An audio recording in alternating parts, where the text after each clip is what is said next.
कि मैं अपने प्रभु राम के मंदिर के निर्माण के लिए अपने आप को समर्पित कर रहा हूं।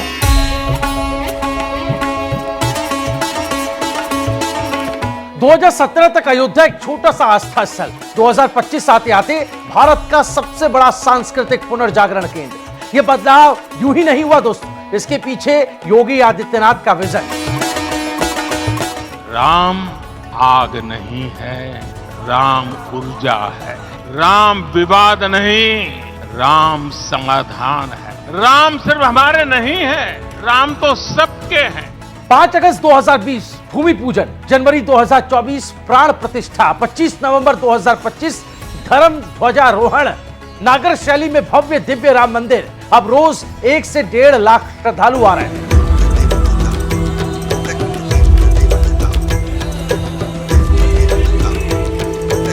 कभी टूटी सड़कों वाला शहर आज बन चुका है सुपर कनेक्टेड तीर्थ नगरी। महर्षि Valmiki international airport, world class Ayodhya railway station, 6 lane highway, 4 लेन कनेक्टिविटी, सरयू रिवर फ्रंट और 15 नए घाट, यानी भक्ति के साथ विकास। रामलीला भजन संध्या दीपोत्सव, 25 लाख से ज्यादा दीप, गिनीज वर्ल्ड रिकॉर्ड में नाम दर्ज है। आज अयोध्या सिर्फ शहर नहीं, हिंदू सभ्यता का ग्लोबल स्टेटमेंट बन चुकी है। 2017 की बात करें तो 25 लाख पर्यटक आते थे। आज की बात करें तो 8 से 10 करोड़ हर साल। हजारों होटल, धर्मशालाएं, रोजगार के नए अवसर पैदा हो रहे। ये सिर्फ विकास नहीं, यह 500 साल बाद आया सांस्कृतिक पुनर्जागरण। योगी आदित्यनाथ के नेतृत्व में अयोध्या अब सिर्फ तीर्थ नहीं है, राष्ट्र की पहचान बन चुका।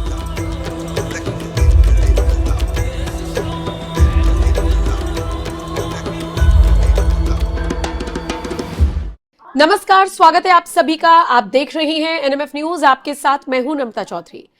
बिहार में खेला हो चुका है और सरकार आ चुकी है एनडीए की, लेकिन अगर मैं आपसे कहूं कि असली खेला तो अब होगा।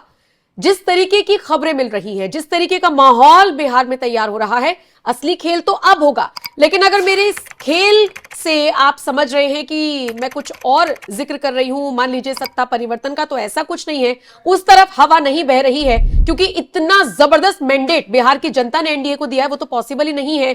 खेला इस बार भी विपक्षी दलों के साथ ही हो रहा है। पहली खबर यह मिल रही है कि कांग्रेस के जो 6 के 6 विधायक जीते हैं, वो टूटने की कगार पर हैं, वो इंटरेस्ट ले रहे हैं जेडीयू में जाने का। दूसरी बात, ये जो बयानबाजी हो रही है, चिराग पासवान को आप सुन लीजिए, उपेंद्र कुशवाहा को आप सुन लीजिए, ये इशारा दे रहा है कहीं ना कहीं कि बिहार में कुछ तो होगा। और क्योंकि इस तरीके की बयानबाजी ऐसे ही नहीं होती, तो सबसे पहले तो आप चिराग को सुन ही लीजिए। देखिए, मुझे नहीं पता कि कौन किसके साथ जाने की सोच रख रहा है, नहीं रख रहा है। एनडीए अपने में इतना ज्यादा मजबूत है, 200 से ज्यादा सीटें जीतकर हम लोग का गठबंधन है। ऐसे में मैं जरूर मानता हूं कि कई ऐसे विधायक हैं जिनको इस बात का एहसास है कि संभवतः एनडीए के साथ जुड़कर ही वो अपनी सोच या बिहार के विकास को या अपने क्षेत्र के विकास को वो गति दे पाएंगे।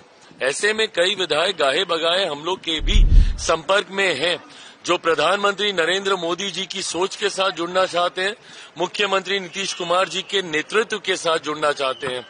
कब कौन किसके साथ जुड़ रहा है ये मैं कह नहीं सकता, बट विपक्ष जिस तरीके से पूरी तरीके से धराशाही हो चुका है, मुझे नहीं लगता कि इस डूबती नाव में कोई और अब रहना चाहेगा। चिराग पासवान को आपने सुना, आइए अब आप उपेंद्र कुशवाहा को भी सुन लीजिए।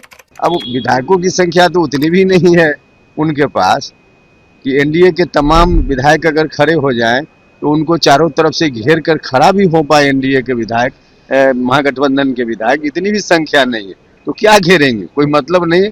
बिल्कुल हास्यास्पद स्थिति हुई। और इन दोनों के बयान भले ही डायरेक्टली इस बात को रिवील नहीं करते हैं कि कोई उनके खेमे में आ रहा है, लेकिन इनडायरेक्टली कई सारे सवाल खड़े कर रही हैं। पंकज जी, सुनने में यह आ रहा है कि आईपी गुप्ता भी जेडीयू में आने की सोच रही है।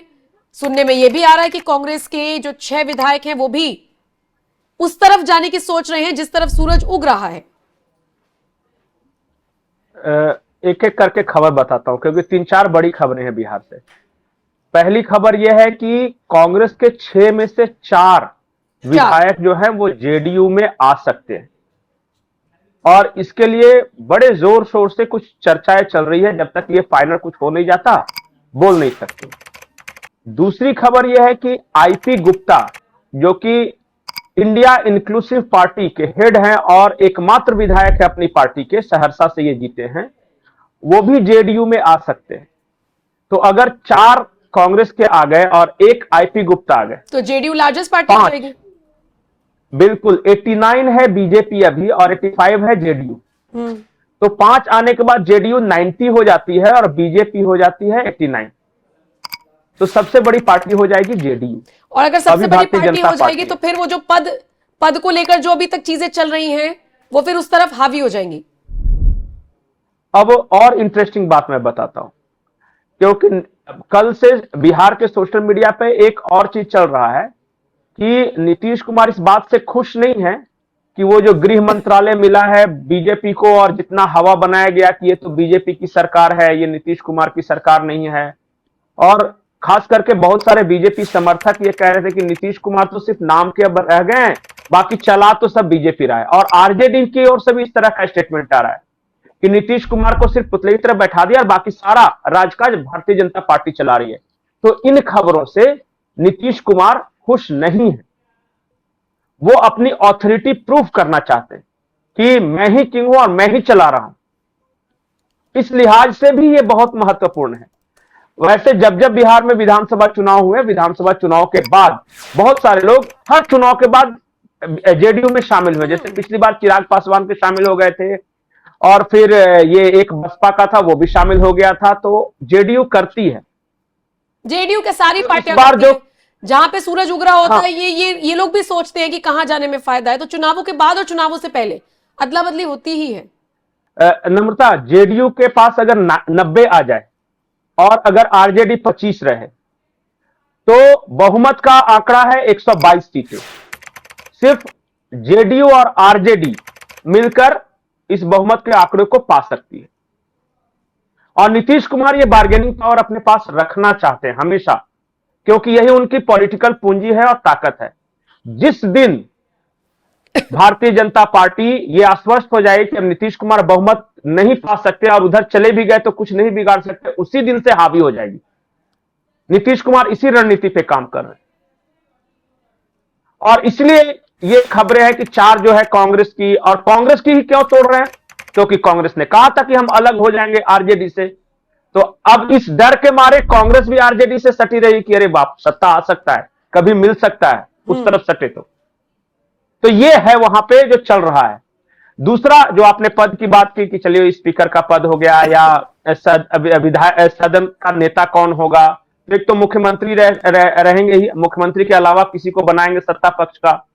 प्रेम कुमार का नाम चल रहा है कि वो हो सकते हैं। तो ये चल रहा है बिहार में। इसलिए कहते हैं कि पॉलिटिक्स कभी स्टेगनेंट नहीं होती, पॉलिटिक्स हमेशा मूवेबल होती है, कब क्या बदल जाए। तो याद रखिएगा, जेडीयू 85, आईआईपी 86 और 4 कांग्रेस का, 6 में से 4 टूट सकते हैं। इस बारे में बहुत तरह से जानकारियां मिल रही है। 90 और इस लिहाज से जेडीयू बन जाएगी सबसे बड़ी पार्टी। और बीजेपी को केंद्र में भी नीतीश कुमार की जरूरत है, तो चाबी तो नीतीश कुमार अपने हाथ में ही रखेंगे, कान तो पकड़ के रखेंगे ही कम से कम। कहां तक उड़ोगे? तो बीजेपी को कंट्रोल में रखना पसंद करेंगे नीतीश कुमार। वो कभी नहीं चाहेंगे कि वो बीजेपी इतना हो जाए। लेकिन कहानी में ट्विस्ट एक और है, और ट्विस्ट ये है कि इस तरह की खबरें बिहार के मीडिया में भी आ रही है कि आरजेडी के कुछ लोग हैं चिराग पासवान के संपर्क में। अच्छा।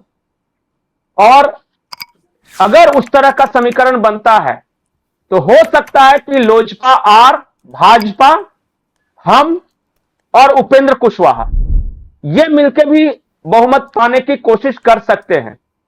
89 है भारतीय जनता पार्टी के पास, लोजपा आर के पास 19, लोजपा आर है, तो 89 और 19 ये हो गए 108। उसके बाद हम के पास 5 है, तो 8 5 13, 113 हो गए। और 4 हैं उनके पास, उपेंद्र कुशवाहा के पास। तो क्या जेडीयू के बिना बीजेपी की सरकार बन सकती है क्या? यह भी एक संभावना है। मतलब अभी भी बहुत कुछ बिहार में होना है। और जिस दिन आप लोग ये चर्चा सुने ना, नीतीश कुमार बीमार हैं, अब वो चला नहीं सकते तो दूसरा मुख्यमंत्री बन सकता है, उसी दिन ये सब खेला हो सकता है। जेडीयू अपने हाथ से सत्ता इतनी आसानी से तो नहीं जाने देगी। और जो ठीक मिड है। टर्म की बात कर रहे हैं ना, नीतीश कुमार को बदला जाएगा, वो भी नहीं होने देना चाहते। पॉसिबल नहीं है। चलिए देखने वाली बात होगी पंकज जी, बिहार में क्या खेला होता है, थोड़ा सा हमें इंतजार करना होगा, उसके बाद तस्वीर साफ हो जाएगी। शुक्रिया मेरे साथ जुड़ने के लिए। अब आपके हवाले ये खबर बताइएगा जरूर, खेला हो सकता है आपके हिसाब से या फिर नहीं। बाकी और अपडेट्स के लिए एनएमएफ न्यूज की वेबसाइट पर भी आप जा सकते हैं। नमस्कार।